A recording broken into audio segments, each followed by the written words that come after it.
Bien.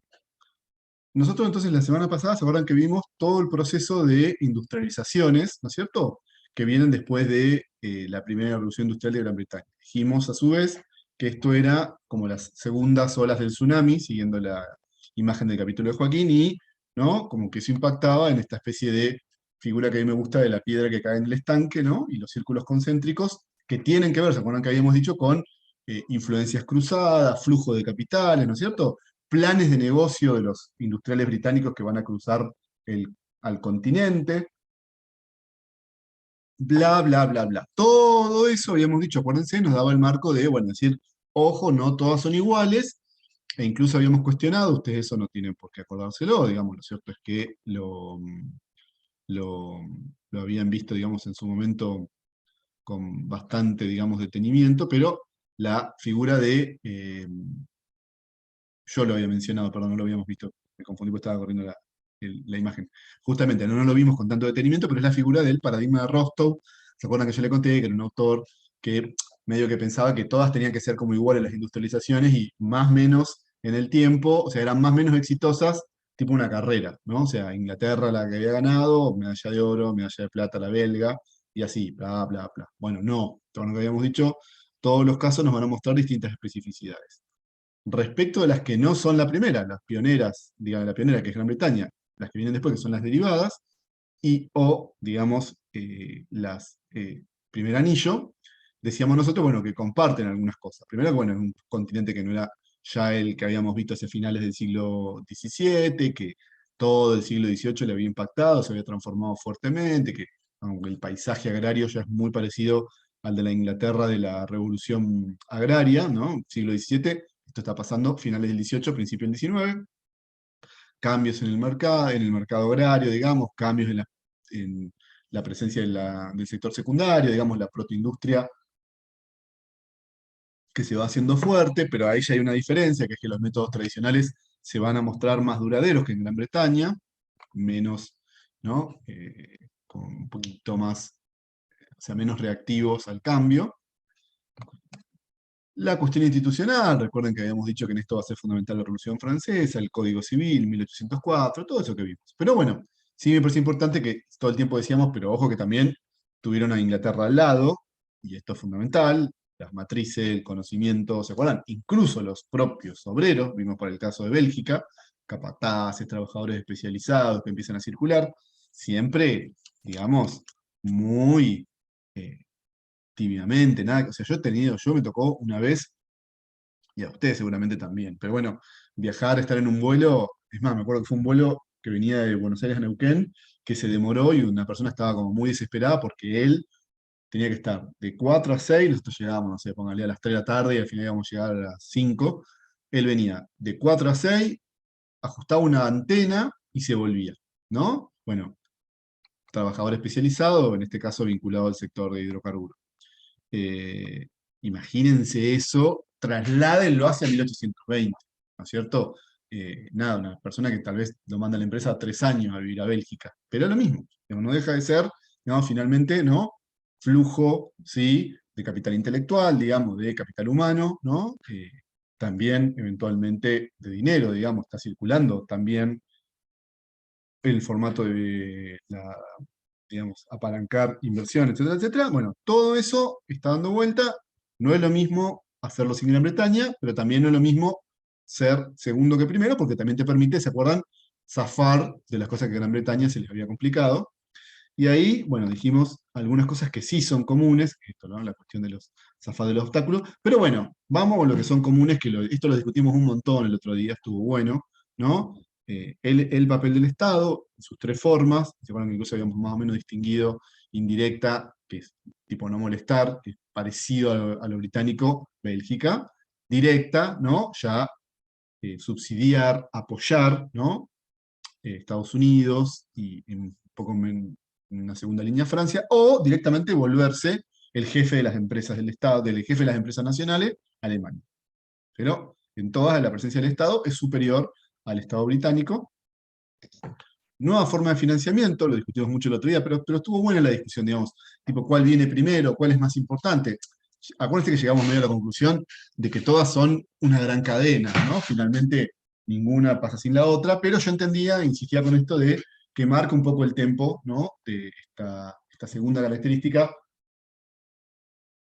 de todo el siglo XIX, que es nueva forma de financiamiento, y esto lo vamos a ver la semana que viene cuando ya hablemos de la segunda mitad, ¿no? De la revolución, digamos, de la segunda revolución industrial, y lo que llamamos industria de base, que es una industria, digamos, que no tiene que ver con producir bienes de consumo, sino producir bienes de capital, es decir, producir bienes que transforman la estructura productiva, ¿no? O sea, ¿cuánta plata necesitabas? Lo voy a decir más sencillo. ¿Cuánta plata necesitabas para hacer una fábrica de camisolines de algodón? ¿Cuánta plata necesitas para hacer una fábrica de barcos? ¿No? Llaman los astilleros. No solo cuánta plata, cuántos intentos, cuánto ensayo y error te va a hacer producir una fábrica de barcos. Producir la primera fábrica que produzca, generar la primera fábrica que produzca acero. Esto lo vamos a ver un poquito la semana que viene, pero, o sea, generar un método nuevo, el acero es, por definición, un método que hacer acero es algo que ya implica una cantidad de eh, estudio previo, digamos, que finalmente hay que financiar. Por supuesto, en parte va a financiar el Estado, ahora vamos a ver un poco con el caso de Alemania, ¿no? Y el desarrollo de las industrias de ingeniería, pero que después tiene como una investigación constante, y eso todo el tiempo es un tipo de gasto, digamos, que no es el de la primera revolución industrial. Se acuerdan que había mucho, la primera revolución industrial, más allá de lo que se consideraba, o sea, lo que se pensaba, fue una revolución en general barata, digamos, que no tiene volúmenes inmanejables de inversión. Esta ya es distinta. Por eso aparece la concentración, etcétera, etcétera, digamos, y aparece un eslabonador por excelencia, ¿no? La locomotora de todo esto, que es el tren. Que claramente, digamos, es un estímulo a las derivadas. No en el caso británico, que estuvieron a la par, o que casi podríamos decir que el tren fue estimulado por el take-off del algodón. Acá,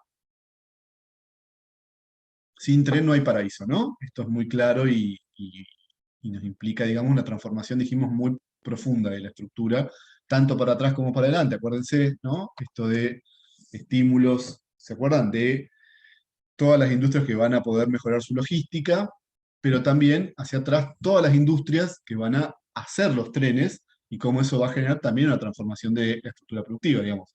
La industria del acero, la industria del hierro, del carbón, de las maquinarias. Yo siempre agrego, de la administración de trenes, ¿no? Vivir de ser un picaboleto, ¿sí? Bueno, nada, es fundamental. Y todo un montón más de cosas.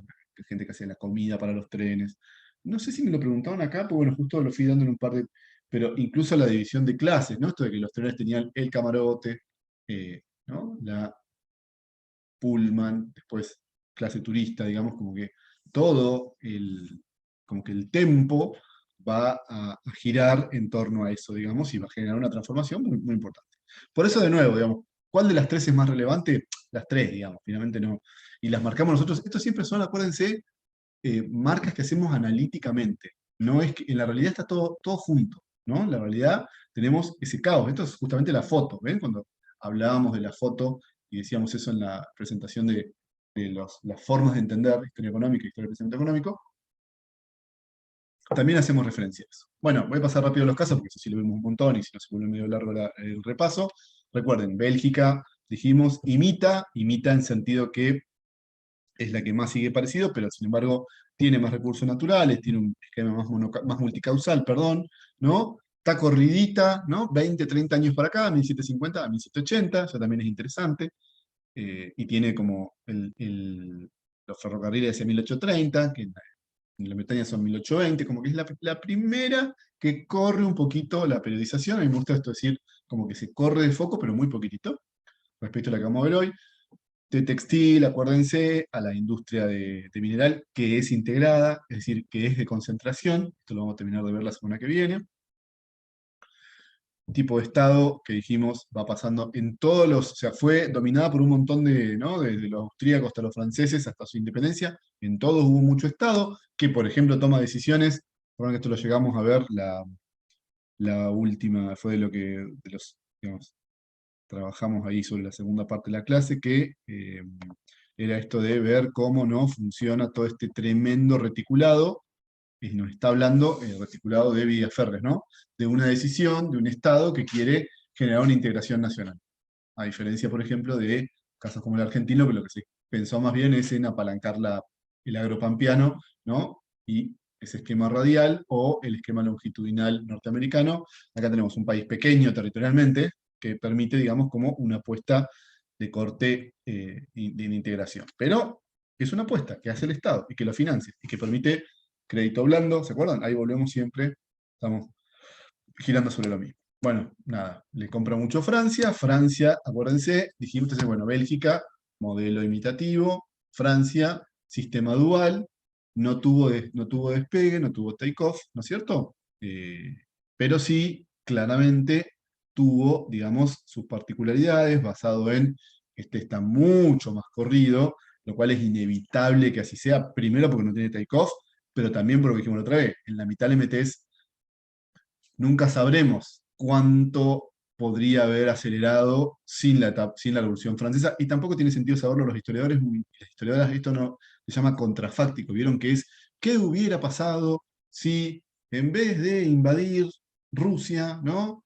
Hitler o Napoleón hubieran invadido, no sé, China? Entonces, bueno, pero no pasó, entonces no, se puede especular, pero no puede haber sobre eso ciencia, sobre el conocimiento científicamente, digamos, contrastable. Acá lo mismo, está bien, la Revolución Francesa sentó las bases institucionales, pero te frenó el crecimiento 15, 20 años, ¿cierto? Eh, y eso desde el vamos, ¿se acuerdan que y aparte empodera esa, digamos, propiedad campesina, ¿se acuerdan? Esa, digamos, se blinda, ¿no? De el impacto social que tuvieron los cercamientos, porque queda, digamos, una situación de litigiosidad, de crisis social, digamos, la Revolución Francesa es una revolución social, no es una revolución productiva, y eso también determina que esto fue más lento, ¿no? O sea, fíjense que vos tenés el inicio de la Segunda Revolución Industrial en 1820, y la vimos en Bélgica hacia 1820, o sea, estamos hablando, 1860, perdón, estamos hablando de 40 años de diferencia, sí, es un montón. Pero bueno, de nuevo, también los empresarios y la necesidad de volverse o no preso de la expansión, de la inversión, perdón, acá no pasó porque ya dijimos, producto de todo esto que habíamos charlado, qué sé yo, era rentable, ¿no? Seguir apostando a ese sistema domiciliario con algunas, ¿no? Instancias mínimas de centralización, eh, sin recursos naturales. Esto es interesante porque va a marcar una segunda revolución industrial, digamos, de baja intensidad. Segunda revolución industrial es por definición muy utilizadora de los recursos, principalmente piensen que el acero parte de una aleación de carbón y hierro. Bueno, ninguna de las dos cosas tiene Francia, entonces ya le marca una senda que es una senda muy particular, ¿no? Nunca va a tener una metalurgia de relevancia. Es un estado importante, está en el concierto de las naciones, pero no es ni de cerca el que va a estar punteando o la primera mitad o la segunda mitad. Tampoco es, y esto es con lo que habíamos dicho, un desastre en mitad de tabla, con todo lo que eso implica. De nuevo, ¿no? Con todo lo que eso implica. Fíjense que incluso con Alemania, en el PIB per cápita, no terminan de despegarse, digamos, eh, si bien, bueno, nada, vamos a ver que ya sobre el siglo XX eso va a ser bastante apabullante la diferencia de Alemania. Miren cómo, si uno toma del 80 hacia fin del siglo XIX, acá ven, el PIB per cápita, que es un indicador en general, ¿se acuerdan de dividir la riqueza por la cantidad de habitantes? Ven que es bastante estable la curva de Francia y ya Alemania está iniciando, miren cómo las curvas, bueno, la de Francia la hice con pésimo pulso, pero miren cómo vos ya ves que el crecimiento de Alemania va superando claramente, ¿no? Eh, Incluso se vuelve más exponencial que el británico, solo que la base de Gran Bretaña es más alta. Bretaña arranca con un PIB per cápita en 1830, ¿no? Cercano a los $350 por eh, persona, digamos, y bueno, en, no es la mitad, pero es cerca de 2 tercios más o menos Alemania. Entonces, bueno, digo que va ahí para arriba y Francia lo mismo. Bueno, nada, de nuevo, es lo que dijimos recién. No se bancaba hacer el campesinado francés, hacer una eh, ahí estoy emitiendo. No se bancaba hacer un proceso de cercamientos, la famosa acumulación primitiva que habíamos dicho que hacía referencia a Marx. Tampoco hay que verlo esto tipo, uy, qué malos esos campesinos. Estamos diciendo que, de nuevo, en el caso británico se había generado un estrés en el paisaje agrario muy importante. ¿Se acuerdan? El push-out, la expulsión de los campesinos del campo a la ciudad, digamos. Eso no pudo pasar en Francia. O sea, no se culpe a nadie, digamos, de nuevo, ¿no? No estamos hablando, no es una queja como si fuéramos inversores británicos, sino que decimos, bueno, el paisaje agrario era otro, ¿no? Y no se podía bancar los costos sociales que tuvo la industrialización. ¿Por qué? Porque esa sociedad ya se había levantado, digamos, en armas en la Primera Revolución Francesa, 1789, después en un levantamiento en 1830, e incluso en la Comuna de París, 1874. O sea, mínimo 3 revoluciones sociales le metió Francia, ¿no? Donde Inglaterra no le metió ninguna. Entonces, epa, ¿no? Ahí tenemos una diferencia sustancial para ir felizmente a sacar a la propiedad a los campesinos. Esa propiedad tuvo un colchón, como un escudo, ¿no? A las grandes transformaciones que se habían dado en Gran Bretaña. Bueno, sobre esto, ¿alguna duda, algo? ¿O podemos pasar a nuestros países? Porque yo de Estados Unidos di, pero se supone que habíamos dado una especie de acertijo, no mucho más. Espera que me fije así qué pasa en el chat.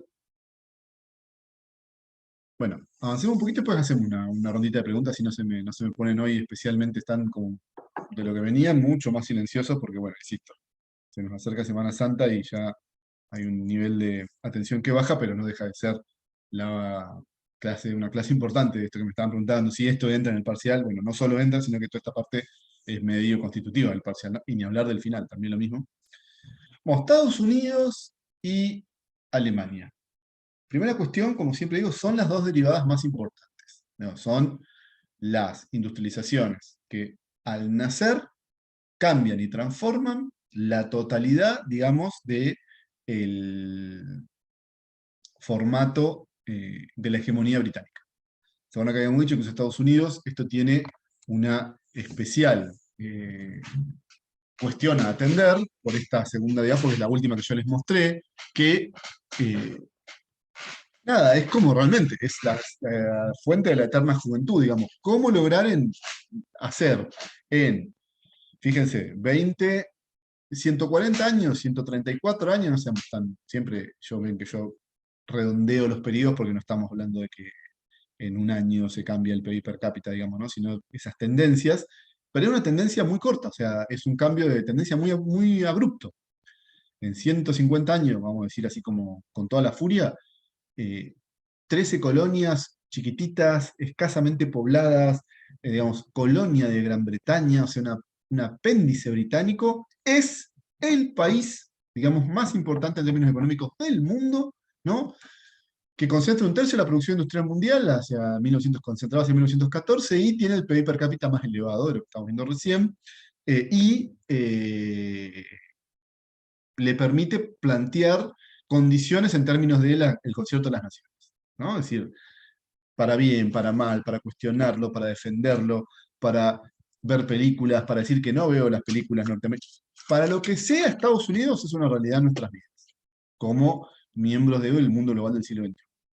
Podríamos decir hoy, y probablemente tendríamos razón, también China no era tan así para un habitante de finales del siglo XX. La presencia cultural, ¿no es cierto? Militar de Estados Unidos, uno toma 1980, era para el mundo occidental prácticamente aplastante, digamos. Contexto bipolar, pero una bipolaridad que en el 89 va a saltar por los aires. Bueno, no nos adelantemos, digamos, con eso, pero ¿qué pasó? ¿Por qué? ¿Cómo es que pasó eso? Si Gran Bretaña para hacer eso tuvo, ¿se acuerdan que habíamos dicho? Crisis del siglo XIV, la salida, o sea, 2 siglos de salidas, la salida británica o inglesa, que parece que es la que más zafa, siglo XVII, efectivamente, zafa, entonces consolida una posición, digamos, de liderazgo en el concierto de los países europeos, todo el siglo XVIII como un siglo de transición, la revolución agraria, la transformación, digamos, de la aparición de la protoindustria, segunda mitad del XVIII, el take-off, y principio del siglo XIX, la potencia industrial más importante del mundo. O sea, le llevó siglo XIV, saquen, ponele que no quieran tomar la crisis, porque decimos, bueno, la crisis le agarró a todos, 15, 16, 17, 18 y mitad del 19, o sea, 4 siglos y medio, lo que Estados Unidos hizo en uno. Y esto lo vemos, ¿se acuerdan que habíamos dicho? Estoy acordando que este también lo mostré. Esto que estamos diciendo es incontrastable si tomamos un número que es bastante bruto, digamos, que es el del PBI, o sea, cuánto se produce en un año, ¿no? Y vemos que un crecimiento en 46 veces el Producto Bruto, ¿no? Eh, en un promedio de los restos de los países, que igual es re importante. El siglo XIX termina siendo un siglo realmente de crecimiento de la actividad industrial de los países y económica de los países, pero bueno, Gran Bretaña crece 6 veces, ¿no es cierto? Francia crece 3 veces, esto que siempre decimos mitad de tabla, Alemania crece 7 y piqui, Japón crece 3, casi 4, digamos, y Estados Unidos crece 46 veces, o sea, no tiene, cuando decimos no diferenciamos la etapa de despegue, bueno, que decíamos esto que un poco, digamos, enfatizando, pero medio que todo el siglo XIX es un take-off. O sea, cada uno de las, vos ves, tomando base 100, ¿no? Ya tenés al 250 en 20 años después, digamos, 1840. 385, o sea, casi ya 4 veces respecto de la base, 627, o sea, ven que estamos hablando prácticamente de digamos, crecimiento de década en década propio del takeoff. O sea, son décadas de crecimiento con volúmenes de takeoff. O sea, es impresionante. Bueno, la pregunta obvia, y casi les diría que se cae de maduro, es ¿cómo se explica eso? ¿Cómo se genera la superpotencia del principio del siglo XX, ¿no es cierto? Siendo lo que era en la etapa colonial, las famosas 13 colonias, fíjense lo que es, miren lo que es Estados Unidos más o menos, ahora lo vamos a ver bien, ¿no? Pero es tipo por acá. Bueno, no le quiero robar más, no le quiero robar a México más de lo que ya le robaron. Pero bueno, y miren lo que era Estados Unidos. Encima tengo mal pulso, pero bueno, o sea, todo esto, ¿no? Es lo que luego, ahora vamos a ver más adelante, que son esas famosas, digamos, colonias del norte y del sur. El norte y el sur, ahí tenemos, digamos, como una distinción que ya era interesante para el inicio de esta estructura productiva.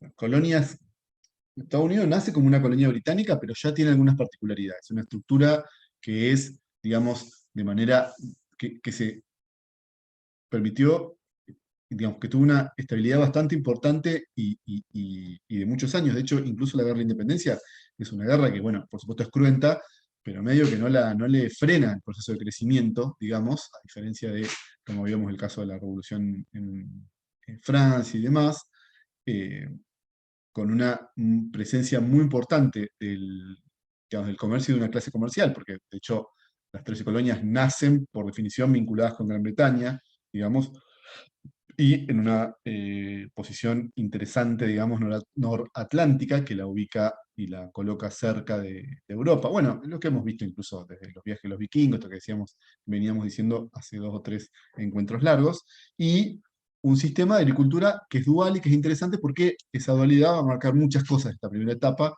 ¿no? Un norte de pequeña propiedad rural, explotaciones en general familiares, son algo que después va a irse como sofisticando, pero las famosas granjas, los farmers, son una suerte de, que son como el prototipo después de producción agraria norteamericano, y al sur las grandes plantaciones que las vimos nosotros. ¿Se acuerdan? ¿Cuál era la particularidad de estas plantaciones? Las plantaciones del sur.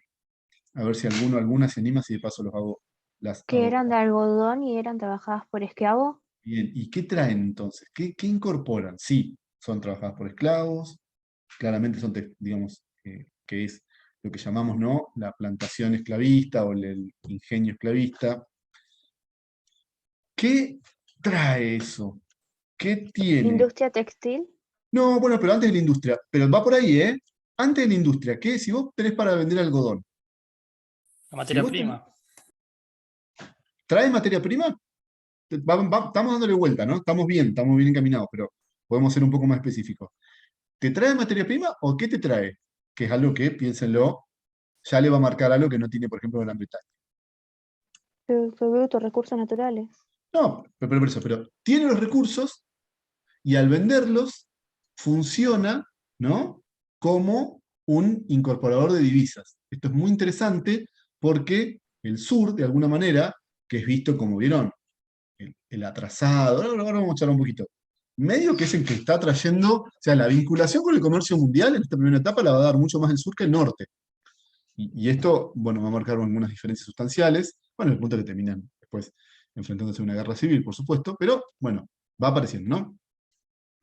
Un sector manufacturero muy escaso, pensemos, estamos hablando de una industria para una población todavía muy pequeña, muy diezmada, pequeños talleres, o sea, bastante parecido a lo que fuimos viendo, digamos, siglos de protoindustria, digamos, ¿no? Siglo XVI, siglo XVII, digamos, y sí, acuérdense, este vértice noroccidental, que sobre todo es la zona, digamos, vamos a tener acá, en el estado de Massachusetts, Boston, que es por supuesto acuérdense que esto siempre es medio del tuntún, ¿no? Que es donde tenemos la presencia del puerto más importante, ¿no? En Nueva York, el centro, digamos, administrativo, ¿no? Y después, bueno, y en Pensilvania, la ciudad de Filadelfia también, ¿no? Y después, bueno, hacia el nororiente empiezan a aparecer, digamos, lo que luego van a ser los centros industriales, las ciudades, digamos, de mayor actividad industrial. Pero todo esto es muy incipiente, muy chiquitito, muy de a poquito, ¿no? Que ¿no? Como que va a ir desandando ese camino a posteriori. Claramente tenemos ahí la presencia luego de la confrontación con Gran Bretaña, que marca algunas cosas, digamos, hay un, digamos, acontecimiento previo que tiene que ver con un enfrentamiento en el contexto de Europa, que es la Guerra de los Siete Años, que va a implicar, entre otras cosas, el aumento de presión impositiva por parte de la corona británica, al punto que, digamos, ustedes piensen que directamente se genera y se construye o sea, lo que es señalado como el acontecimiento, ¿vieron? Que genera la guerra por independencia, es un rechazo a un impuesto al té, al, el- ahí se fue bueno, al timbre, unos timbres del té, es una forma de impuesto que hacen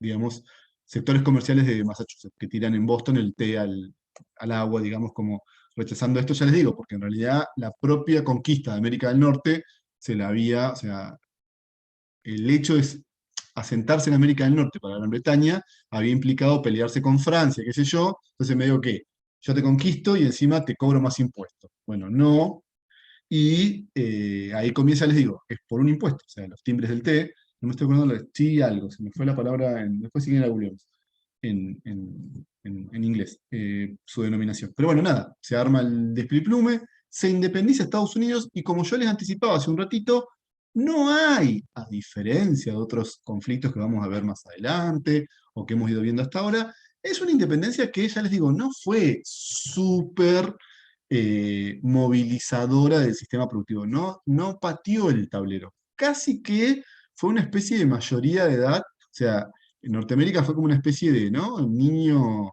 que pasó de su rebeldía, casi que pegó dos cachetadas y rápidamente se asentó en su madurez, y de hecho siguió teniendo fuertes vínculos con Gran Bretaña, si bien va a quedar toda una, digamos, línea ahí medio, ¿no? Incluso de mucho humor, si ustedes ven, no sé si han visto en la película, pero siempre se suelen chicanear ingleses y norteamericanos, que estos son como más brutos, pero más allá de las mil y un, digamos, cuestiones de corte cultural, el aparato productivo, el, digamos, sistema económico que estamos viendo nacer, no se ve movilizado, no se ve, por ejemplo, ¿cómo se llama?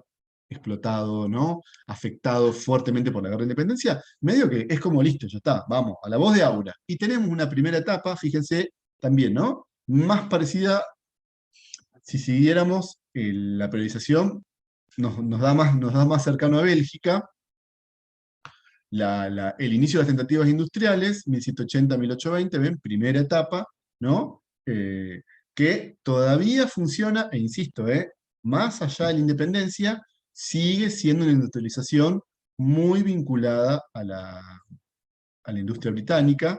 Por eso, insisto, las divisas las incorpora el sur. Esto es interesante porque es bastante a eh, contraintuitivo, digamos, ¿no? Que en general uno tiene como la idea de que lo moderno está pasando en el nordeste. Ahora vamos a ver bien las regiones, ¿no? Pero sí, está bien, sí, el norte es industrial y es más moderno, pero en parte por la tarasca que está entrando por el algodón del sur. Este es el punto. Eh, claro, por supuesto, digamos, zafa de la guerra de independencia, bastante bien, y después Europa, por eso la guerra de los 7 años, es previa a la guerra de independencia. Y a posterior a la guerra de independencia, en Europa comienzan unos enfrentamientos que yo un poco mencioné, pero bueno, entre Francia e Inglaterra, son de 1804 a 1815, 10 años donde medio que Europa ingresa en guerras y ustedes, y gran parte de Europa, de hecho, toda Europa continental estuvo hasta Rusia prácticamente bajo el ejido napoleónico. eh, Estados Unidos se vuelve un buen proveedor, ¿no?, de productos en el marco de la emergencia de la guerra. Estricto sensu, lo mismo que se está diciendo ahora, bueno, listo, el trigo, Argentina tiene una buena oportunidad de vender trigo porque Ucrania, tercera producción mundial de trigo, está en situación de guerra por la crisis, en crisis por la guerra, perdón. Bueno, medio que aprovecha, zafa rápido de la guerra de independencia y las guerras napoleónicas le permiten volverse, digamos, medio que un jugador con su relativo peso, ¿sí? Porque Inglaterra ya tiene algunas dificultades. Inglaterra en las guerras con Napoleón, Napoleón le hizo un bloqueo, Inglaterra le hace unos bloqueos a Napoleón, se van, bloqueos comerciales, ¿no? Y todos van como de la mano de un agravamiento de la situación que, nada, tranca palanca, ¿no? Como se llama, tranqui pancho, y en Estados Unidos va surgiendo esa ola y se va volviendo, ya les digo, una relevante productora industrial. Pero de nuevo, acuérdense, miren qué interesante, acá lo vemos claramente, bueno, vemos dos cosas, ¿no? Vemos, a ver, ahora explico las letras, pero ¿alguno se anima a decirme qué son esos dos mapas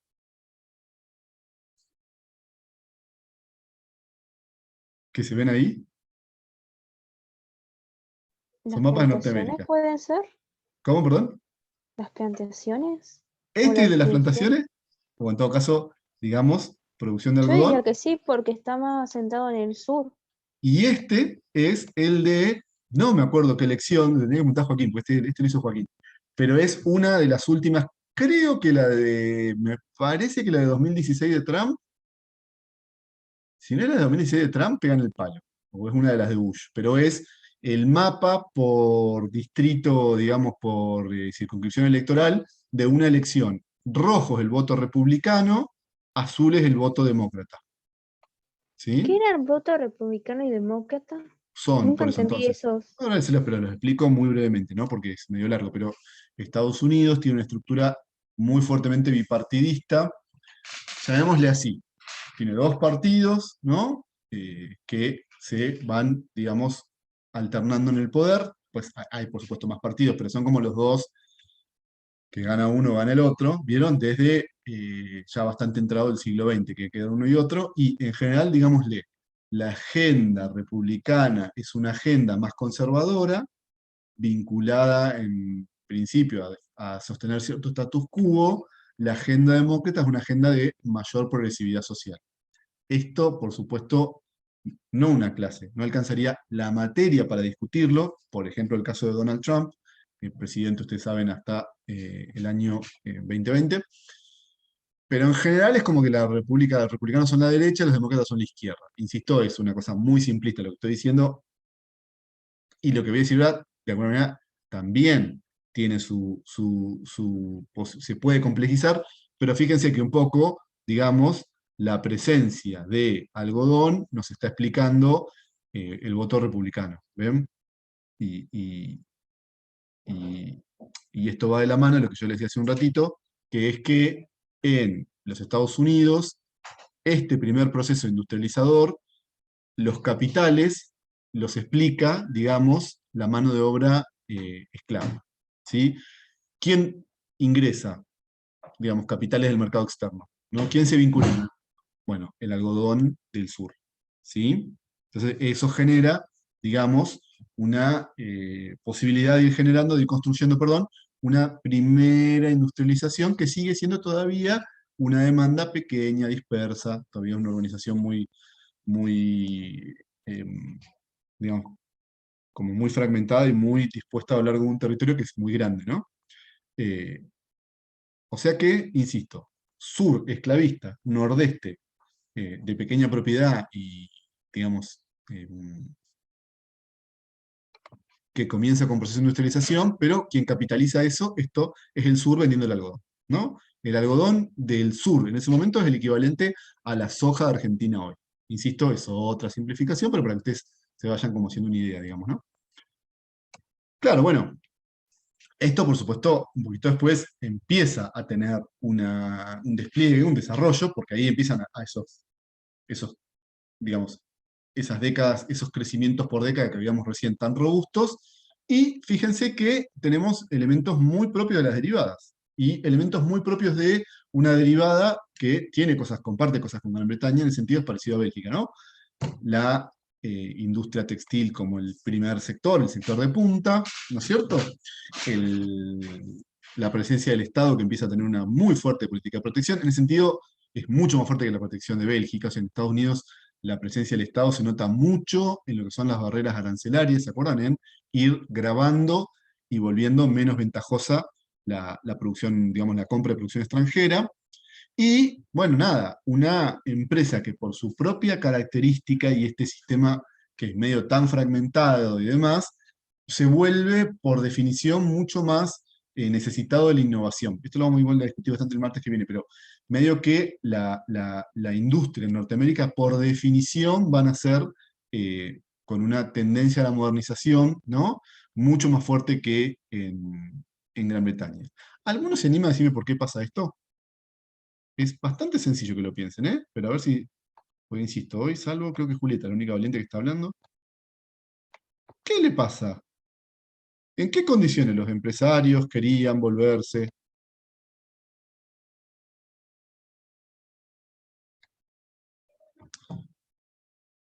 Prisioneros de su inversión, etcétera, etcétera?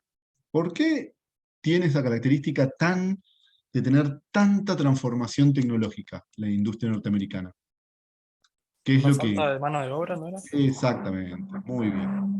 Más que falta de mano de obra, pero sí, está bien, ¿eh? O sea, sí, o sea, sí tiene, ¿cómo sería? Correcto, diría Susana el Imbatible, pero, y la poca mano de obra que había era una aristocracia obrera tremenda, o sea, las posibilidades de, ¿se acuerdan? Definir, esto que decíamos la otra vez, ¿no?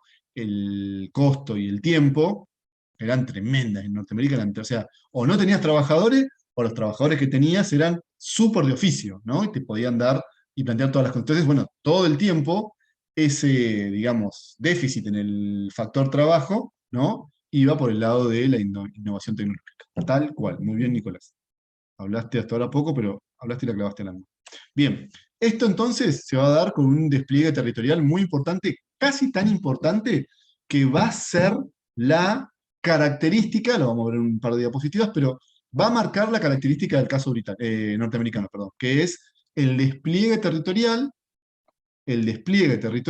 digamos, crecimiento que se da hacia el oeste. Recuerden, primero generando una conquista con pueblos originarios, similar a la conquista del desierto. De hecho, en realidad la conquista del desierto fue inspirada en la conquista de la frontier, que dicen ellos, que es, porque esto es anterior, ¿no? Se da más o menos a partir de la década del 20, la nuestra es de 1879.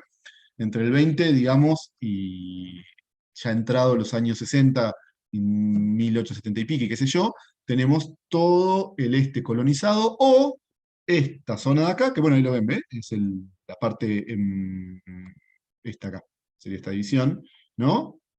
Que es la zona que se le va a sacar a México luego de toda una disputa, ¿sí? De un enfrentamiento particular con, en ese momento, un gobernante Santana, el gobernante mexicano, que era nada, considerado muy poderoso, qué sé yo. Bueno, nada, poderoso habrá sido, lo que usted quiera, pero la verdad que Estados Unidos se queda con todo eso y sobre todo una zona que tenía al principio fuertes, digamos, que tenía mucho estímulo para ser explorada por la posibilidad de eh, explotación mineralera, principalmente el oro, la fiebre del oro, que se da en California, Pero más que nada, todo esto se va a volver, todo esto, ya lo vamos a ver ahora en muchísimo más detalle, ¿no? Pero todo esto va a terminar siendo un gigantesco mercado, ¿no? Interno, ¿sí? Mercado para las manufacturas. Esa industria que se venía, digamos, consolidando en 1780, empieza a encontrar en todo esto y el poblamiento de todo esto y el poblamiento de todo esto, ¿sí? Un gran mercado de consumo. Insisto, vamos a ver un poco la particularidad regional marcando las tres regiones, pero ya podemos decir que, bueno, medio que incluso termina desplazando al mercado externo en relevancia en esta primera etapa. O sea, a diferencia de Gran Bretaña, que tuvo todo el tiempo que combinarlas, medio que Estados Unidos le va a bastar, o sea, va a crecer toda esa monstruosidad solo por la posibilidad de, digamos, expandirse al punto de ser 9 millones de kilómetros cuadrados, y sobre esos 9 millones de kilómetros cuadrados tener, digamos, una población, ¿no? Que consuma los productos industriales. Esto, por supuesto, va a volver desde ya. Mejor la condición de los trabajadores industriales, ¿no? Y va a estimular, o sea, todo lo que decíamos recién. O sea, pocos trabajadores cobran más, que recién decía Nicolás. Y, a su vez, estímulo a la transformación tecnológica, muchísimo, muchísimo desembarco, ¿no? De capitales y de tecnología, digamos, de capital eh, intelectual, ¿no? De todo lo que es la posibilidad de desarrollar esto. Bien, eslabonamientos, volvemos a lo de siempre, fíjense, ¿no? En este caso, los de la industria textil, parecido al caso británico, ¿no? Para atrás todo lo que sea hacer la máquina, pero, de nuevo, ¿no? Con una tendencia a la modernización mayor que el caso inglés. Hacia adelante, toda la industria, ¿no? Que es la industria del vestido, también la del calzado, que se va volviendo importantes. Nada, esto siempre, insisto, de la mano de esto de acá. O sea, esto se despliega en todo este, ¿no? Todo este territorio. Hola, buenas tardes. Buenas tardes. No sé quién. Si solo saludo, quería hacer una pregunta, perdónenme. Ya me había entusiasmado. Bueno, seguimos. Por lo menos ya sabemos que buenas tardes, ya son las 4, así que ya decir buen día ahora es doblemente jugado. Bueno, escúchenme, de nuevo, si hay territorio, hay transporte, aparte son las derivadas, acuérdense, derivadas, ¿de acuerdo? De nuevo, ¿no? ¿Recuerdan? Derivadas, decimos nosotros, siempre tenemos tráfico, tenemos ferrocarril. Entonces acá se me fue.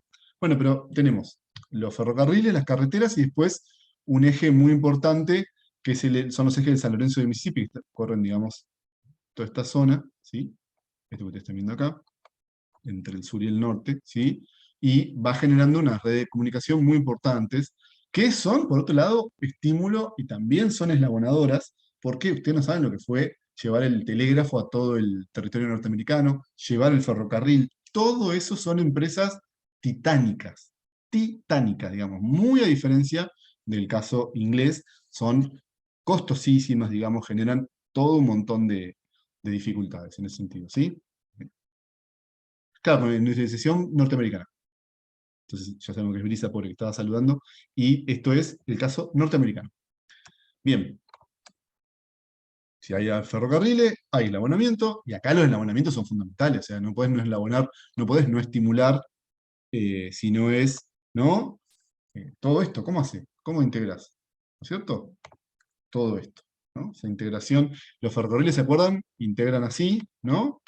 Y los ríos y demás también hacen integración norte-sur, sin perjuicio de lo cual, digamos, todo es parte de un contexto, ¿sí? Que necesita, ¿sí?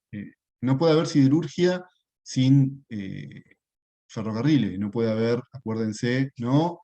Metalmecánica, porque son las que hacen la base, pero para adelante todo el resto de la economía norteamericana va a funcionar al nivel del tren, pero de nuevo, ¿por qué estoy redenso con esto? Porque es todo este territorio, todo esto que está pasando, todo esto implica, ¿no? Más tren, y si hay más tren, ¿se acuerdan? Va más rápido el mercado agrario, digamos, tiene mejor logística, ¿se acuerdan? Todo eso empieza a funcionar.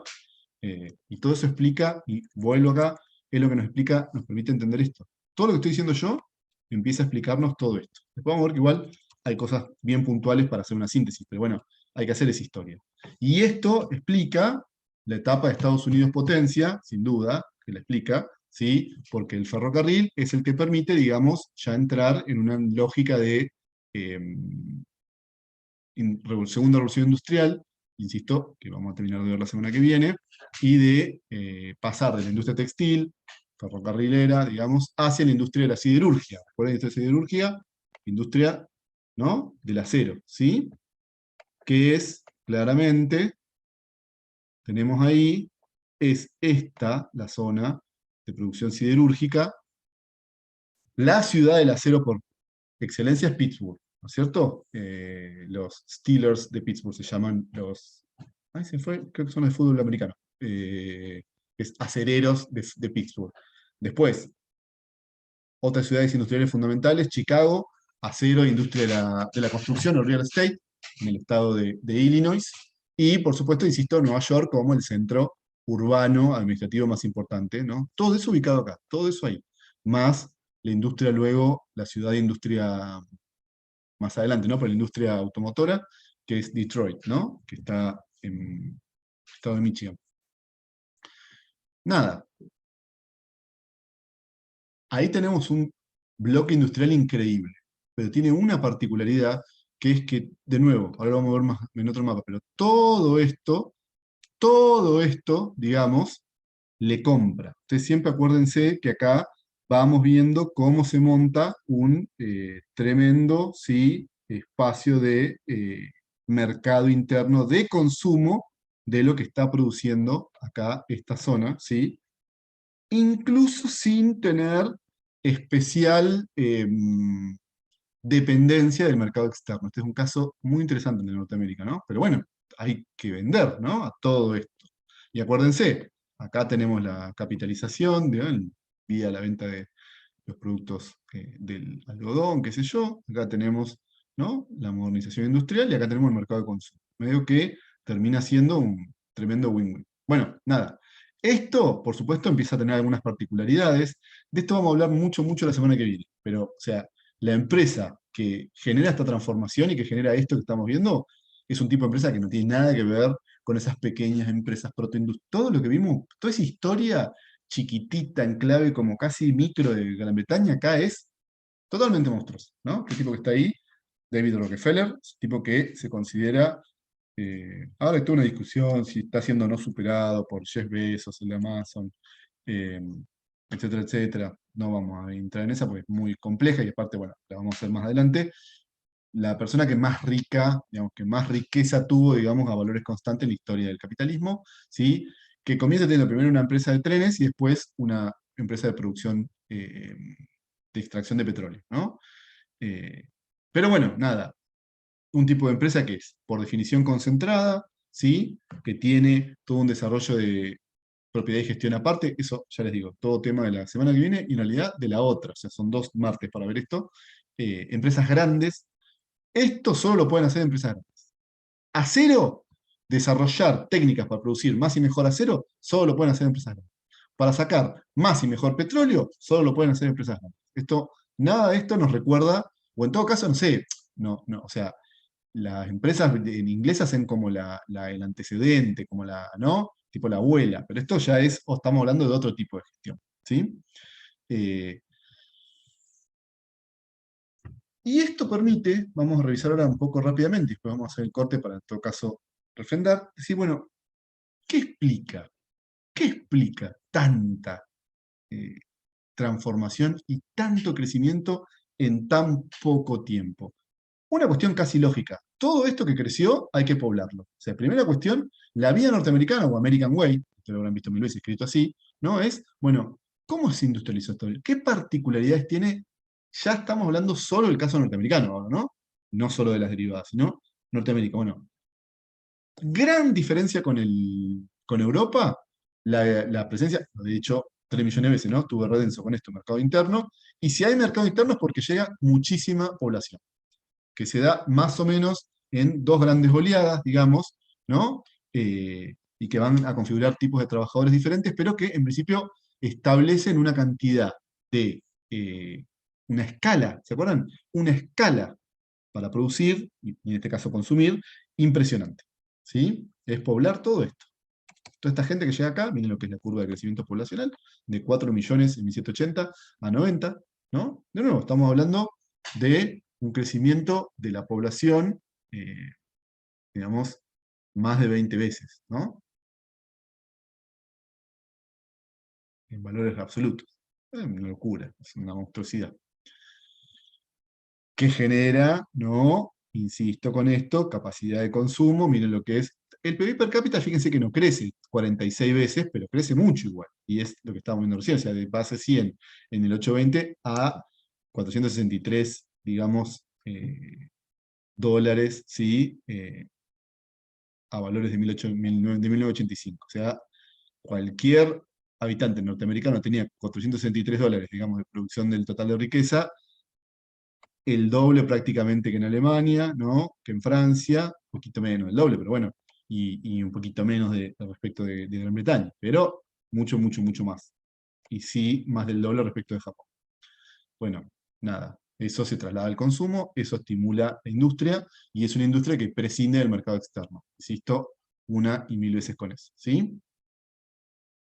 Dijimos, los recursos naturales, creo que lo dijo Julieta, fundamental en el caso norteamericano, fundamental. Digo, esto es una cosa que no se puede desconocer. Tiene todo, es un país continente. Estados Unidos es un país continente. De hecho, tiene, digamos, la llanura más fértil del mundo, se me ocurre junto con la Pampa, ¿no? Para la producción de productos del agro, y justamente las zonas del Cáucaso, digamos, donde están Ucrania, Rusia, qué sé yo, todo eso en un solo país. Tiene, digamos, producción maderera, digamos, en el norte, ¿sí? De algodonera en el sur, mineralera en el oeste, todo eso lo tiene Estados Unidos, ¿sí? Dijimos, acuérdense, una dinámica de innovación tecnológica, muy fuerte inversión de capital fijo, porque no hay una población, digamos, todavía, y una cantidad de mano de obra, es decir, donde se genera el estímulo a la modernización, y después acuérdense que lo habíamos dicho, digamos, la escala rápidamente permite generar producción masiva, ¿no? Sí, cuando se produce todo este crecimiento poblacional, rápidamente tenés escala para vender mucho, ¿no? Y por ende invertir en capital fijo, ¿se acuerdan? Y generar producción masiva. Sin escala no se produce producción masiva, con escalas, y miren lo que son los niveles de productividad, ¿no? Tomando el inicio de 1870, o sea, ahí el momento ya de industrialización madura, ¿no? Prácticamente la duplica. Más que la duplica, si tomamos después el inicio de la Primera Guerra, Estados Unidos, y vemos que el resto de los otros países tenían desempeños bastante, en términos absolutos, bastante menores, y en términos relativos, bueno, es el país de mayor productividad. La productividad, ¿se acuerdan? Lo dijimos muchas veces, es, ¿no? Posibilidad de producir más y mejor en menor tiempo. Esto está hablando de inversión tecnológica, ¿sí? En términos absolutos, fíjense que ya supera a todos, ¿no? Estados Unidos, que arranca debajo de Gran Bretaña, y supera por mucho al resto de los otros, digamos, ¿no? Países del concierto de las naciones, digamos, industrializadas, y digamos, el resto de las derivadas. El más importante de todos, a mi entender, de nuevo, pero cuando yo digo el más importante, acuérdense, ustedes tomen todos en el sentido de, claro, un mercado interno, pero bueno, ¿por qué terminó viendo un mercado interno? Por la complementariedad regional. ¿Cómo se desarrolló la complementariedad regional? Lo hemos dicho muchas veces, pero acá lo tenemos bien, bien distinguido con el mapa, ¿sí? Acá tenemos la industria, acuérdense, ¿no? En el sur tenemos mercado de consumo, pero sobre todo tenemos la capitalización. O sea, ¿quién pudo financiar las máquinas? ¿Cómo se financiaban las máquinas del nordeste? Con el algodón del sur. El ingreso de divisas que hace eso, y acá tenemos el mercado de consumo. Mercado de consumo y también los alimentos. ¿Qué es esto? Porque el oeste iba a ser la zona mineralera de acá y la zona peletera de acá, pero también termina siendo toda esta zona, es una zona, acuérdense, de producción agrícola. Esto es lo que llamamos el medio oeste, o Corn Belt, cinturón de granos, ¿no? Toda esta zona de acá, este es el corazón, los estados de Arkansas, Kansas, digamos, Iowa, Oklahoma, es la zona de mayor producción agraria, que alimenta, o sea, esto le prestan la plata y esto le dan la comida. Estos producen y estos compran. Nordeste es industrial, sur es de plantación esclavista, pero con capital, digamos, ingreso de capitales, y el oeste es principalmente de producción de alimentos agrarios.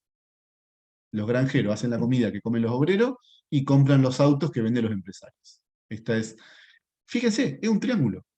Es el mismo triángulo. O sea, Gran Bretaña, este triángulo lo tuvo que hacer salir por los mares, irse a África, traficar esclavos, todo lo que ustedes vieron,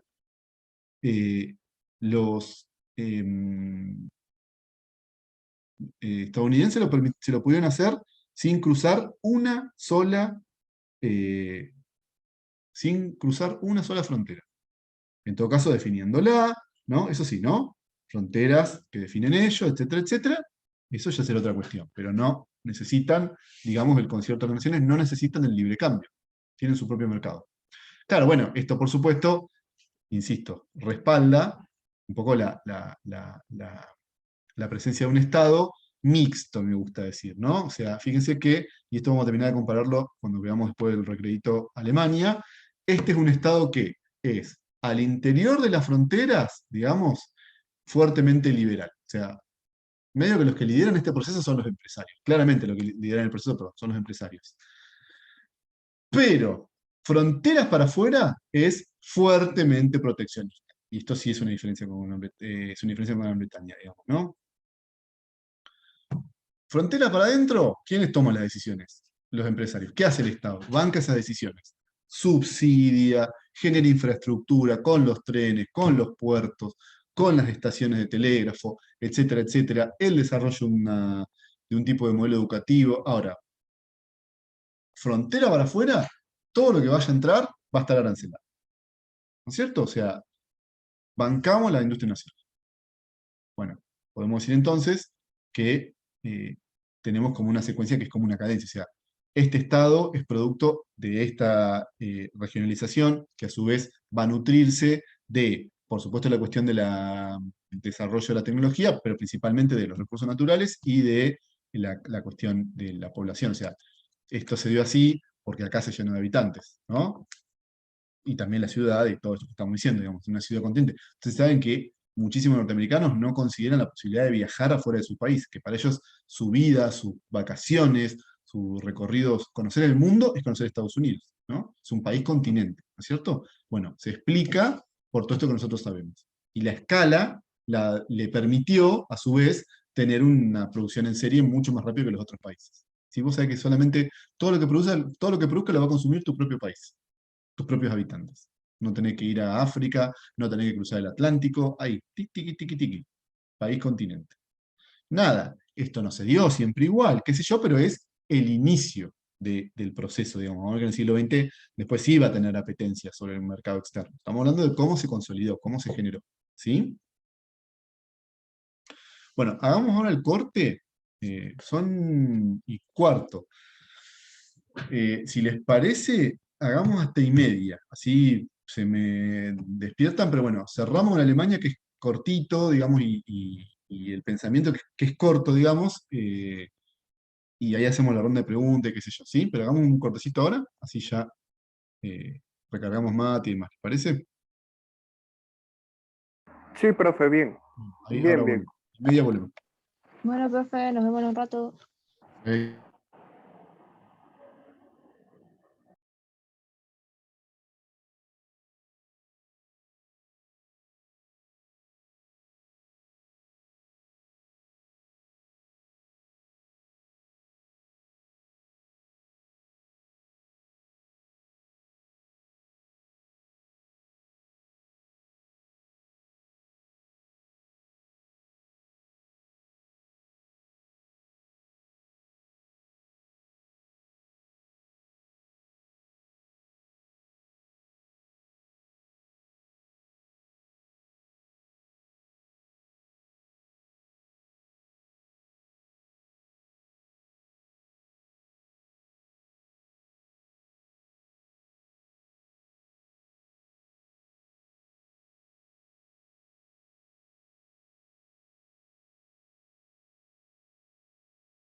Bueno, por supuesto que estoy haciendo lío, intentando.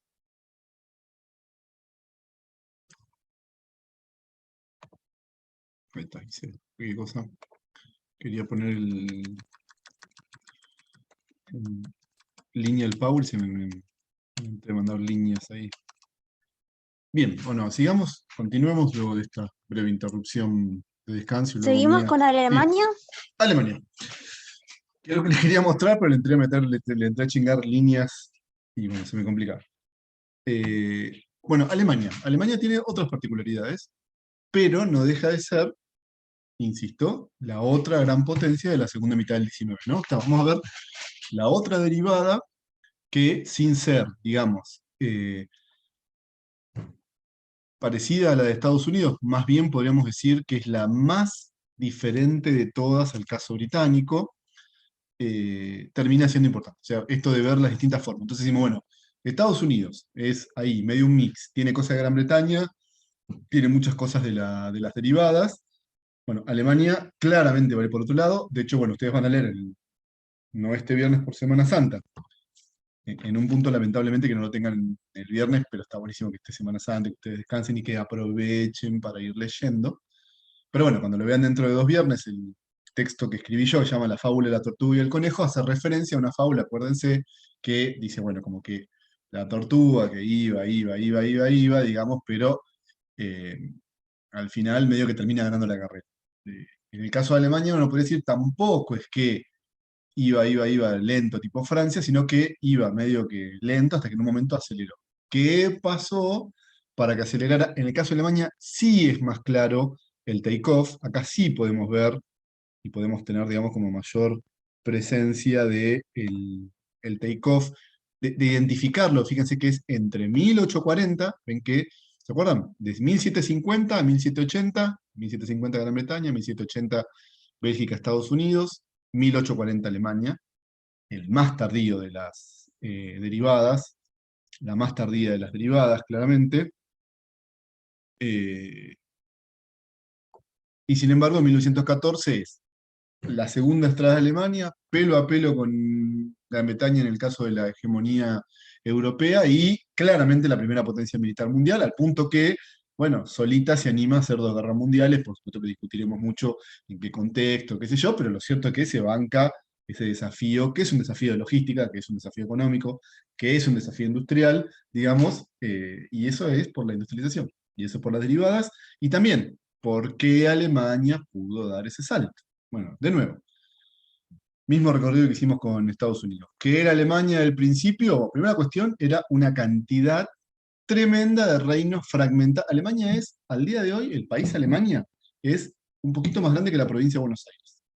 O sea, una provincia de un estado nacional como es el argentino es más o menos el equivalente, un poco más grande de Alemania, y sin embargo estaba dividido en ese momento en no menos de 300 entidades administrativas, reinos, principados, el Alto Palatinado, todo eso era lo que hoy es un solo país, era todo una larga, digamos, tanda de reinos que a su vez, insisto, tenía esto, por supuesto, impacto en el mercado interno. No existía, no había, o sea, no podés armar un mercado interno si vos no te puede garantizar que lo que despaches de acá llegue acá sin pagar impuesto, sin que te lo confisque un príncipe que está enojado con el tuyo. O sea, todo muy parecido al feudalismo. Y esto no es casual, esta es la tierra de la refeudalización. Esto también se explica desde la salida del siglo XIV. Con, digamos, también una presencia de recursos naturales. Yo me atrevo a decir que es la zona de mayor recursos naturales de los países europeos que fuimos viendo. ¿Sí? Con una tradición protoindustrial bastante importante que tenía que ver justamente con el desarrollo de algunas zonas, digamos, urbanas importantes ahí, principalmente en la zona de la Renania. Bastante avanzado el sistema educativo, esto es interesante porque de hecho es otra cosa en la cual Alemania va a ser punta prácticamente en toda Europa. Van a ver incluso que las zonas de disponibilidad de recursos humanos se las han ido disputando Alemania y Francia. O sea, hay una zona, Francia nunca tuvo recursos humanos y medio que le disputaba una zona que sí tuvo Alemania, que se la fueron como quedando, que es la zona del Ruhr, y ya lo van a ver ustedes en el siglo XX, muy importante. Pero bueno, nada, medio que Sin embargo, hay una diferencia regional en Alemania. Recordemos, Estados Unidos, nordeste, ¿se acuerdan? Sur y oeste. Acá tenemos el este y el oeste, que tienen cierta complementariedad.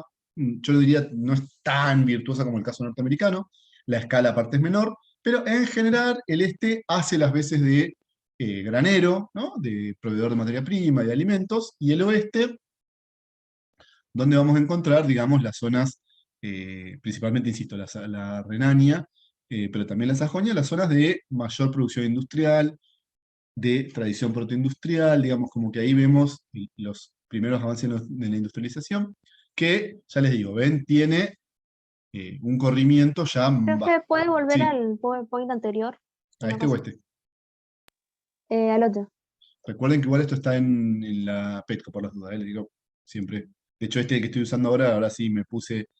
Porque nada, Joaquín y yo le venimos metiendo cambios y siempre los terminamos solapando en las carpetas de Dropbox, así que busqué específicamente que estaba subido en Petco, así no se les hacía lío cuando lo revisaran. Bueno, este y oeste, medio que al revés que en Estados Unidos, ¿no? Como que el este, bueno, que es la zona más feudal, por otro lado, ¿no es cierto? Y el oeste, que aparte, acuérdense, bueno, lo vamos a ver ahora, ¿no? Pero que ya había sido bastante influenciada por Napoleón y su transformación institucional, lo más parecido a la zona, digamos, de un capitalismo naciente.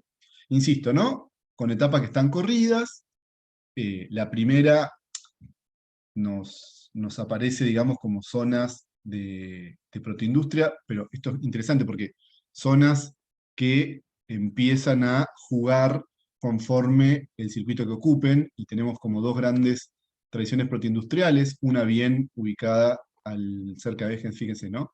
Muy cerquita de Bélgica, y otra al todo lo contrario, en medio ahí metidita cerca de Polonia, que era la zona de la Silesia, y Renania es industria textil algodonera, va a subirse al tren, que fuimos viendo nosotros las últimas clases. En Silesia la producción era de lino, otro, digamos, tipo de otra materia prima para la industria textil, y es la que se va a ir quedando, ¿no? O sea, esto de el tipo de circuito de comercialización y demás viene muy de la mano de la acumulación de capital y la mano de obra, que es lo que estamos viendo todas las clases.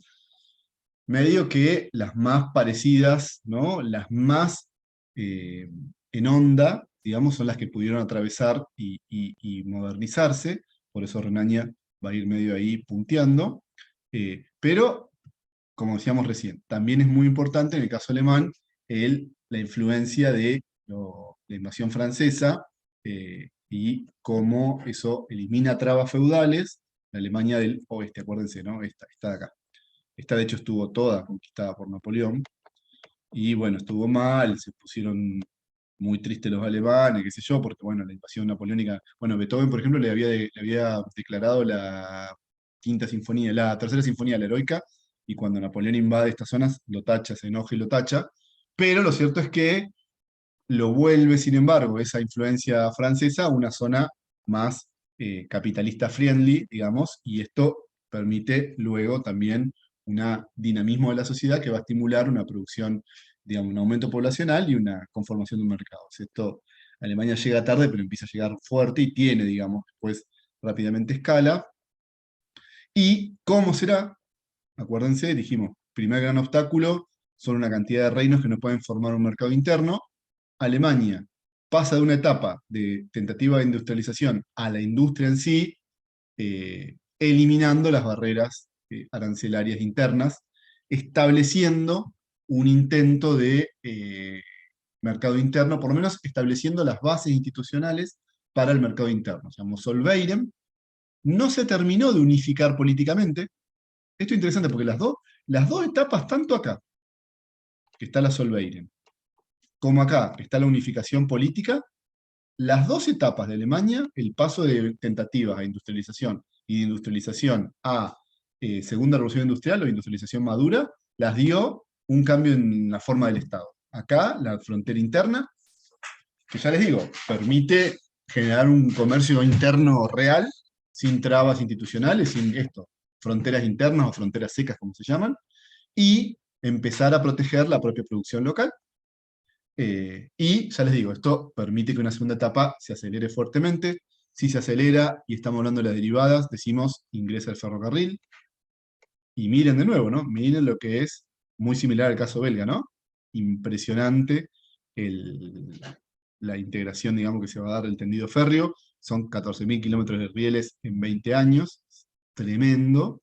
Y esto es la bona para atrás, ¿se acuerdan? Siderurgia y mecánica, esta es la bona para adelante. Yo siento que lo he dicho no menos de 10 veces todos los martes, pero porque tiene mucha relevancia, y genera que en la industria de punta, en el caso alemán, sea la metalurgia. Es decir, que en el caso alemán no es tan relevante la industria textil, está más en las tentativas, y el formato de la industria lo da la metalurgia, que también va de la mano de la gran disponibilidad de recursos humanos, acuérdense, y de los procesos de concentración, porque ya lo dijimos varias veces, no producís acero si no lográs sacarlo, extraerlo, ¿se acuerdan? Procesarlo y luego fundirlo, desarrollar tecnología nueva, que es digamos, tiene que ver con toda una apuesta, digamos, toda una transformación estructural que se va a dar en la economía. Sí, es que esto está todavía en el primero, ¿no? La semana pasada, ¿se acuerdan? El único que está en este módulo es el que viene después, que es el de las pensamiento económico. Bueno, nada, todo lo que estamos diciendo le implica triplicar su Producto Bruto, aumentar la población, urbanizarse más, ¿ven? Que estamos viendo como en cámara rápida lo que hemos visto todos estos últimos casos, ¿no es cierto? Con una, digamos, limitante. Acá hay una diferencia, digamos, respecto del caso norteamericano, que es que Alemania no tiene esa escala y todo el tiempo necesita que crezca el mercado externo, pero no el mercado externo textil, tipo el británico. El mercado externo de bienes de capital, de este tipo de industria, que son las que más crecen, ¿ven? La producción de metales, de hierro, ¿no es cierto? La química, el gas, el agua y la electricidad. Todo esto es lo que Alemania necesita exportar, y le va a implicar, entre otras cosas, una presión, digamos, a la búsqueda de nuevos mercados, que la ponen a punto caramelo para ser la gran villana en la Primera y Segunda Guerra. O sea, hay explicaciones de corte estructural y de base productiva muy importantes, ¿no? Que permiten entender las dos guerras mundiales, ¿sí? Y digamos, todos esos fenómenos combinados son los que marcan la vía prusiana, decimos nosotros. Prusia es el estado que termina unificando políticamente en el año 1971, y decimos, bueno, Alemania se permitió la industrialización por, insisto, el papel de la educación, acuérdense lo que decíamos, las carreras de ingeniería, el rol del Estado, la presencia de una banca y sobre todo de un tipo de empresa muy concentrada, e incluso, acuérdense que lo habíamos dicho, muy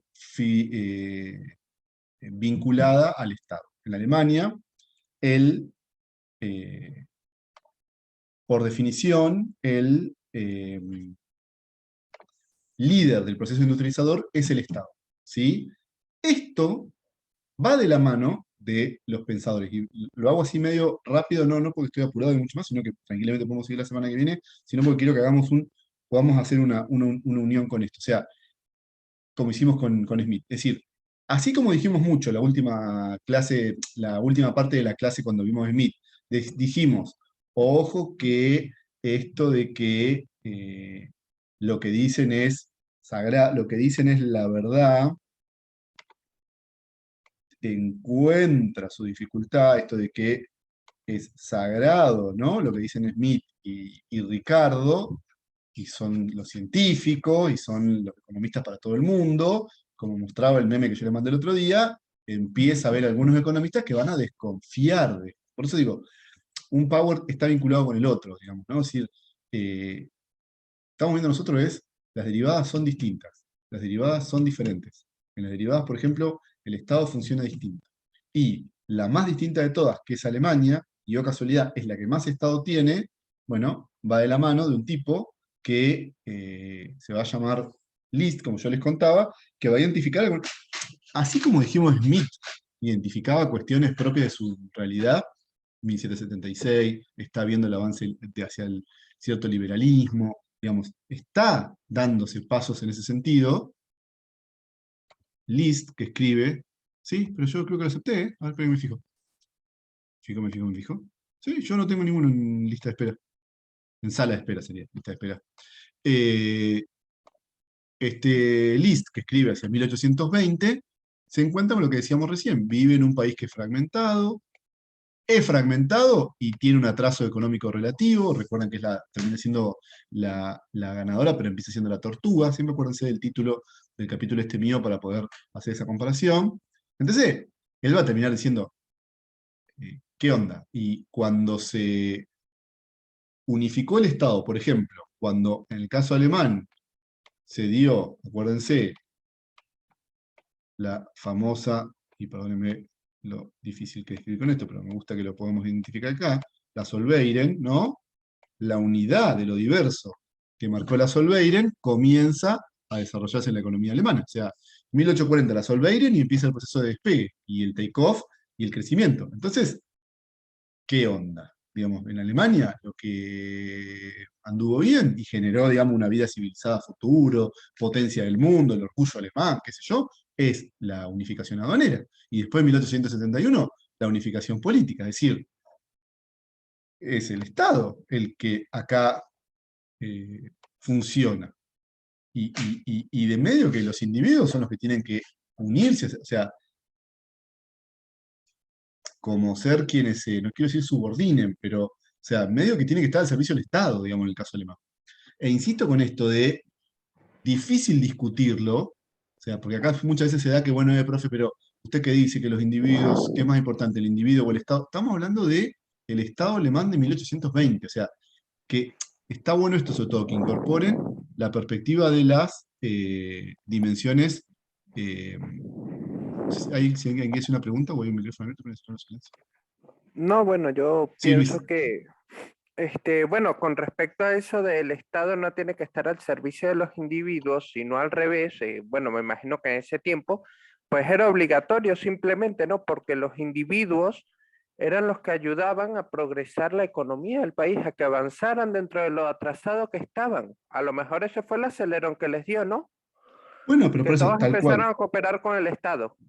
Total, pero digo, pero y eso pensarlo siempre en contexto. Esto que siempre les digo, de pensar el contexto. Este es un contexto muy particular el alemán, muy particular, donde siempre se da, digamos, la diferencia en que eran un bardo, se unifican en tanto estado y empiezan a mejorar. Esto tampoco es mecánico, vimos un poco la multicausalidad, pero Liszt le hace ruido hacer lo mismo que Gran Bretaña, donde el individuo sí ocupa otro papel preponderante. Siempre esto piensen ustedes en contexto. Son discusiones que hoy tienen un sabor, que son muy, aparte son tremendas hoy. Yo tampoco me quiero hacer el bobo, no estoy esquivándole al bulto. Sino lo que digo es, bueno, en ese momento tenían otra dimensión que es en Alemania, Estado, en Inglaterra, individuo, para este periodo, digamos, ¿no? Eh, bueno, y Liszt es el que va a decir, ojo, guarda con esto, porque medio que la evolución, dice, es parecida, o sea, Liszt tiene una etapa, contiene una mirada de corte evolutivo. Casi Liszt decía, esto es muy propio de la mirada, en Alemania es muy relevante lo que se llama la mirada historicista, que es un poco contraria a la mirada evolutiva, perdón, universalista, esto de que cada país tiene que tener su forma de industrializarse, y Liszt decía, bueno, medio que, está bien, hay que pasar de un estado primitivo para llegar a un industrial, con algunas etapas, la pastoril, la agrícola, pero que depende de cada uno de los estados. Y que en Alemania, por ejemplo, es el estado el que cambia. Y medio que si vos, por ejemplo, como que recién acá, en esta, podés, la etapa industrial es donde el estado tiene que dejar de estar tan presente, decían estos teóricos. Es decir, ahora, si vos acá no metés estado, digamos, en las etapas previas, te van a comer los países adelantados, que sería en este caso, por supuesto, Inglaterra. O sea que de alguna manera lo que viene a decir Liszt es, ojo, que no somos iguales a Inglaterra, digamos, ¿no es cierto? Claramente no somos lo mismo, y medio al revés, si queremos parecernos a Inglaterra, necesitamos meter Estado. Insisto con esto, que esta discusión es una discusión que se aborda de una perspectiva ideológica, que es el proteccionismo, y que cuestiona el libre cambio. Pero bueno, por ejemplo, Inglaterra tiene una propensión a pensar el libre cambio porque no tenía recursos, siempre necesitaba que le llegaran rápido los recursos. Recuerden todo lo que vimos de la ley de granos. Bueno, esto no es el caso de Alemania, no es el caso de Francia, no es el caso de Estados Unidos. Ahora lo vamos a ver con otro pensador. Bueno, este es el marco conceptual en el cual List va a escribir, va a pensar, y termina siendo casi el Adam Smith de la segunda etapa. Esto quiere que ustedes lo puedan identificar, digamos. Después, cuánto más les gusta a uno, cuánto más les gusta a otro, eso siempre es muy personal. Nosotros nunca vamos a puntuar eso. Está bien lo que comentaba recién el compañero, pero digo, no sé, tampoco se lo piensen tan en términos tan amplios y tan macro, porque es una discusión que sí es re compleja. Si no, bueno, contextualmente. Mira, 1820 los estados se vuelven más importantes, aparece un tipo que dice, flaco, tiene que haber más estados. Esto sería List. Pero también, por ejemplo, 1820, en Francia, lo vimos nosotros esta semana, y sobre todo la que pasó, se ve que el tipo de industrialización, de que todo, la mano invisible, qué sé yo, es imposible, porque no te podés fumar los efectos sociales. Acuérdense que esto venía de la mano, recuerden ustedes, de la Revolución Francesa, la posibilidad de absorber cambios estructurales en Francia eran menos, y aparece un pensador llamado Sismondi, que va a decir, ojo, el capitalismo no tiene, digamos, no es tan clara la eh, chance de mejorar el bienestar por parte del capitalismo. El capitalismo también produce pobreza.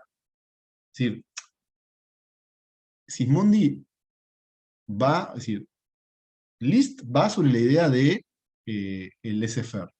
Sismondi se mete con la idea de el egoísmo benéfico de Smith y va a decir, guarda que si algunos quieren ganar, no sea cosa que en esa ganancia, extracción de plusvalía, vamos a decir más adelante, ¿no?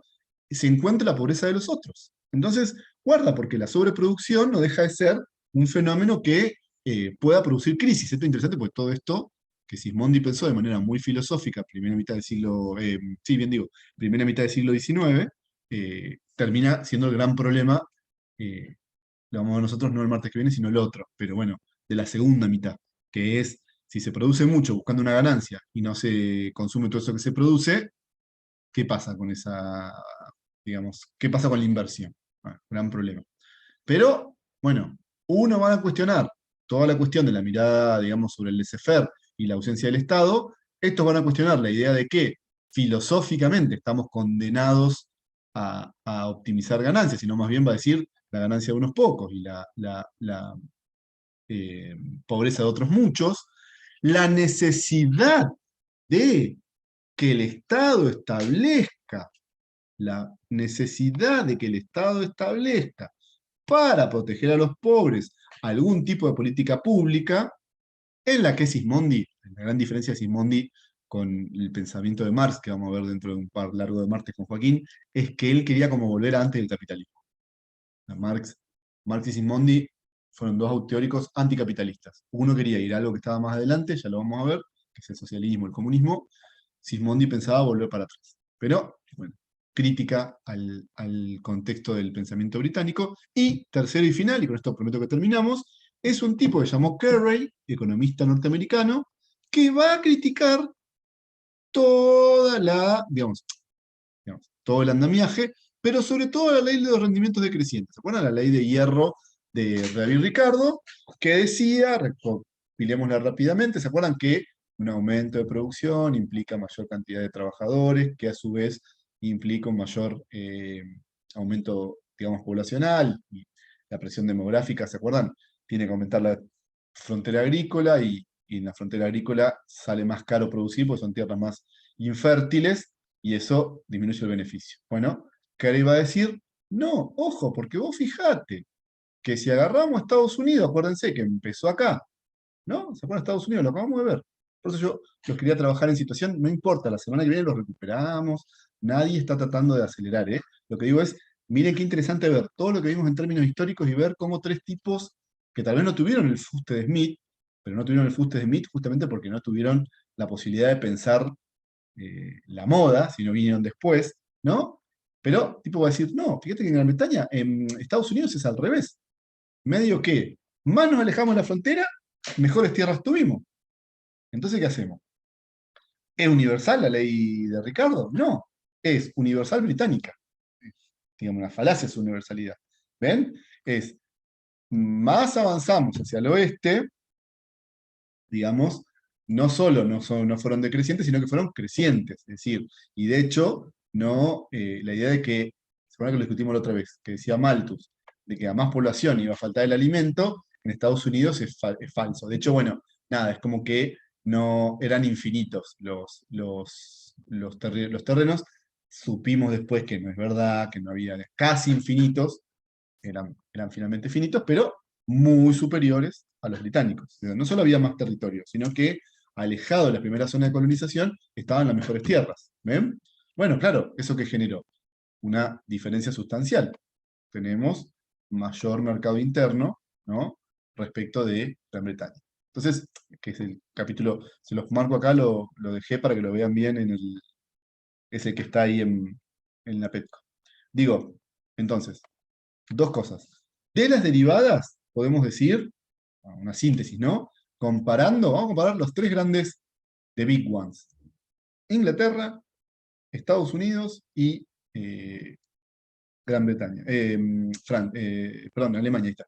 Discúlpeme, a mí también empezó a agarrar el ansia de Semana Santa. Presencia del Estado.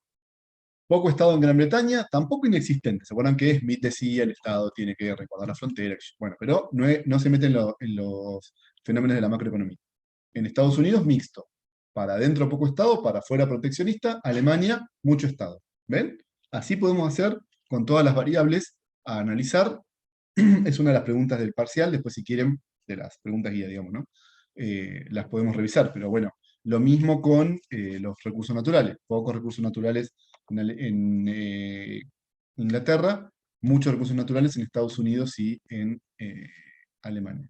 Mercado externo e interno en Inglaterra, mercado interno con necesidad de mercado externo en Alemania, mercado interno en Estados Unidos. ¿Ven? Ese es el tipo de comparación que podemos hacer. Esa comparación, ya les digo, la hacían los pensadores que, por definición, los pensadores de las derivadas van a cuestionar y a romper con la idea de la universalidad británica.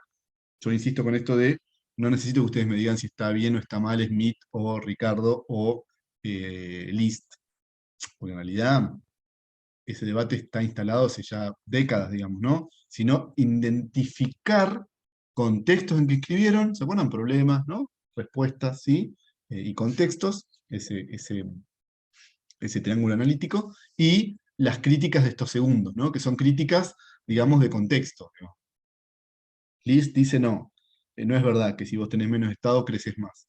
Los estados más atrasados, los que están a la retaguardia, si no tienen estado, quedan como alejaditos de los otros, entonces necesitan crecer más, ¿no? Sismondi dice, no es verdad que el egoísmo benéfico es bien para todos. Si hay egoísmo, digamos, va quedando una masa que va quedando por fuera de la producción de riqueza. Bueno, el Estado tiene que garantizar que esa masa no se caiga, políticas, digamos, de bienestar social, y Kerry que dice, no es verdad que la Tierra, digamos que por definición es siempre más infértil, sino que en Estados Unidos casi que es al revés. Entonces, el estímulo es hacia mayor producción en zonas alejadas y una constitución de un mercado interno.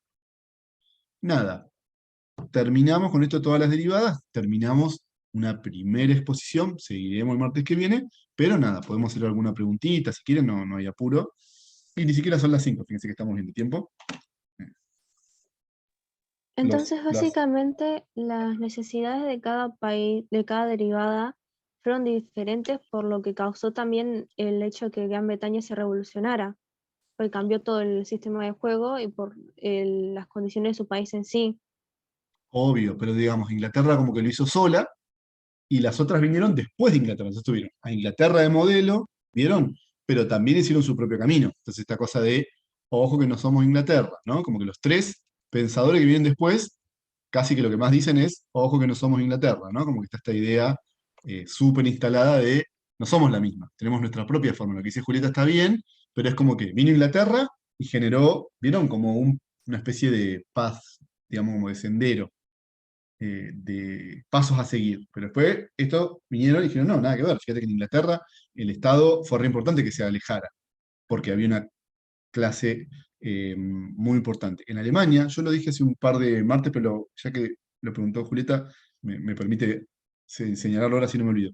En Inglaterra, en Alemania justamente, veníamos de una etapa de refeudalización, no había una burguesía importante. ¿Se acuerdan? Son las salidas. Allá, en Inglaterra, generaron los cercamientos a la propiedad privada y se volvieron medio poderosos los empresarios.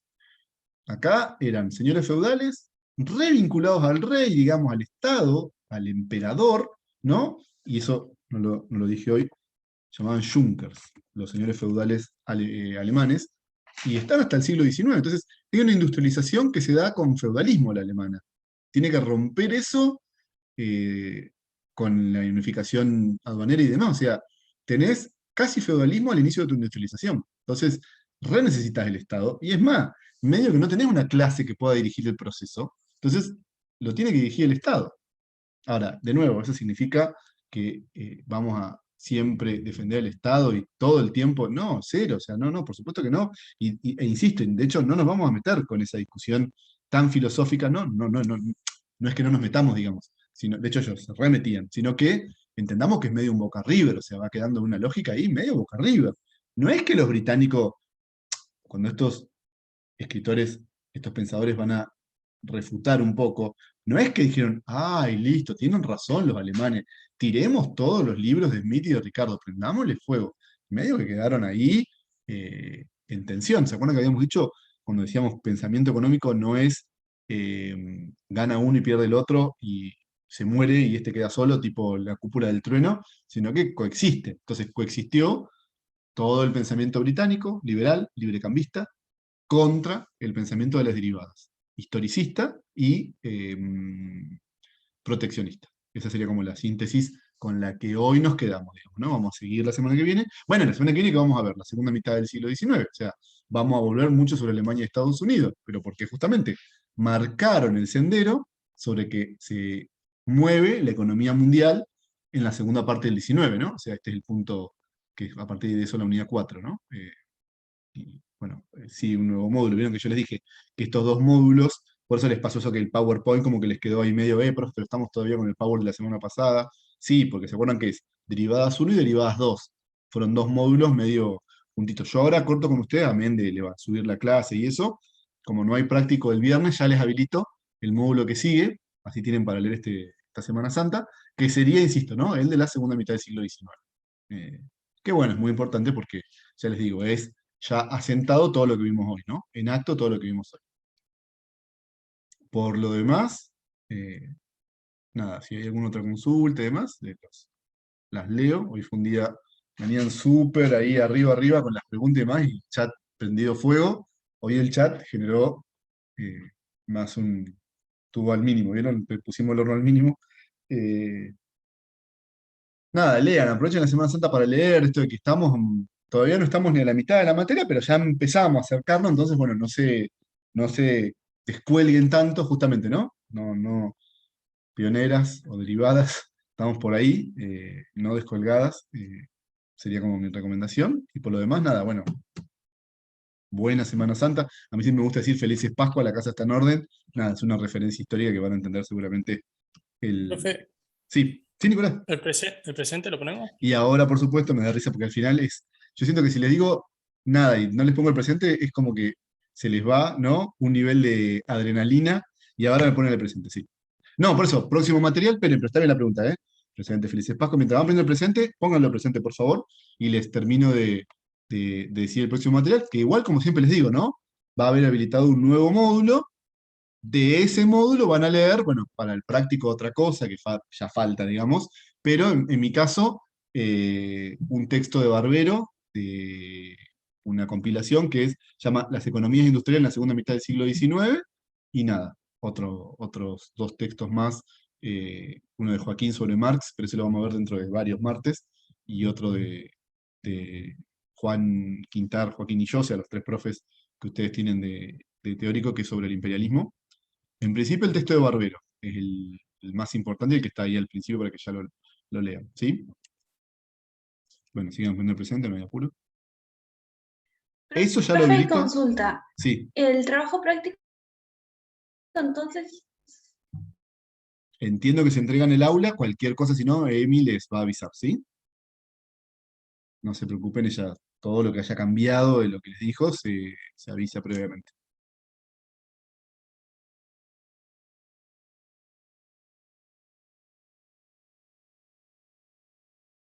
Claro, es considerado, porque hay toda una discusión igual ahora, si ya fue superado, pero es como el magnate que a valores constantes se considera que más riqueza tuvo, y sobre todo en valores relativos.